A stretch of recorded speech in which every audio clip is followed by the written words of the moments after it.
was on a motorcycle. I was in the back, and I was going about 55. There was a car that didn't stop at the stop sign, and we had a head-on collision. And I flew about 50 yards and landed on the asphalt on the road on my right side. So I damaged the right side of my body, my ankles. I had a brain injury and was in a wheelchair. When I left the hospital after about a week, I couldn't brush my hair, I couldn't brush my teeth, I couldn't do anything.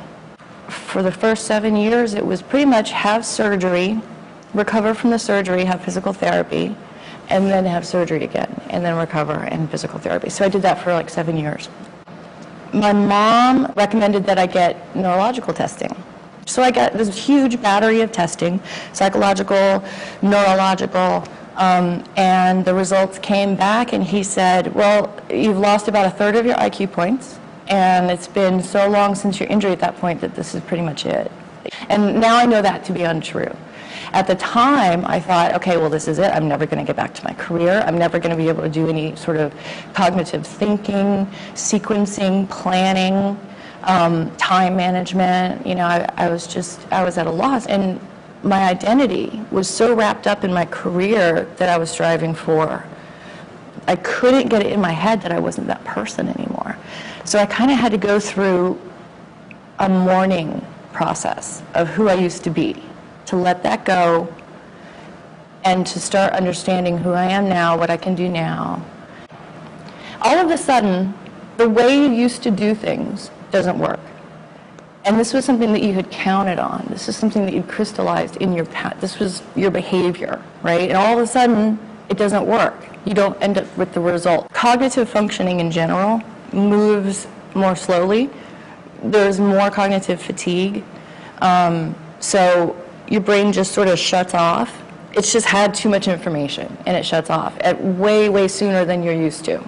There's problems with sequencing, problems with prioritization, problems with planning, time management, trying to foresee a problem. So you're blindly sort of going through life without a metacognition, without self-awareness. I would lose track of time. I would get distracted by things. I would forget. I would go to the kitchen to get something and forget why I went down. But it's almost magnified. It's so intense that it's difficult to function. It's like a hyper example of when you're so tired and so stressed out that you just can't even think. I just thought there was something wrong with me, and I didn't know what. People with brain injuries tend to become very isolated. It's a really interesting process to go from somebody who's completely social to somebody who's becoming sort of antisocial. It was just, everything was different. Everything was new. It's difficult to keep a date. It's difficult to make plans. It's difficult to think about the future. It's difficult to be aware of yourself in the world. And I didn't have a clue as to who I was post-accident. I lost my identity. I lost my purpose in life. I lost my passion. And then there's depression. You have to deal with depression post-injury too when you have a brain injury. I identified with my education. I identified with my future career. I identified with my experiences, the way I thought, my ambition. I was total like type A personality. You know, I'm just going to do this. It's going to get done. I'm going to be vice president and take full classes and work full time. And so I did. And you can't do that with a brain injury. The ATEC department in Goodwill came to me when I was in the acquired brain injury program.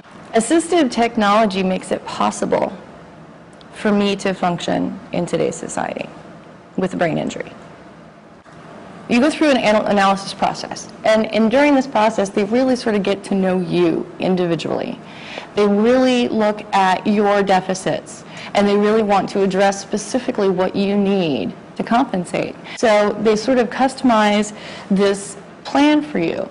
You know, they say, okay, well, we think this kind of computer might help you. These programs might be most helpful to you because of these cognitive deficiencies. So it's not just teaching me how to use the software, but how to address my deficits. Without the assistive technology, they gave me a laptop, they gave me software, they gave me programs, they gave me training, hours and hours and hours of training on the computer, on my phone, on all of my technological devices, all of these things that are going to help me compensate and use my cognitive hours the most efficiently possible.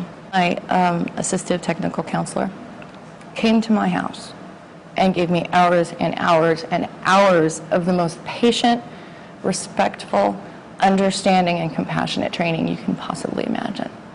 And that, in and of itself, is priceless. I can chart, I can visually look at my progress on a plan, any given plan, even if it's a plan to go to the grocery store. Any plan, you have to really sort of plan it out. I would be dependent, and I'm not, with the technical assistance. It's optimistic now, where there was a void before, there was nothing. So without a tech assistance, I would be dependent for the rest of my life.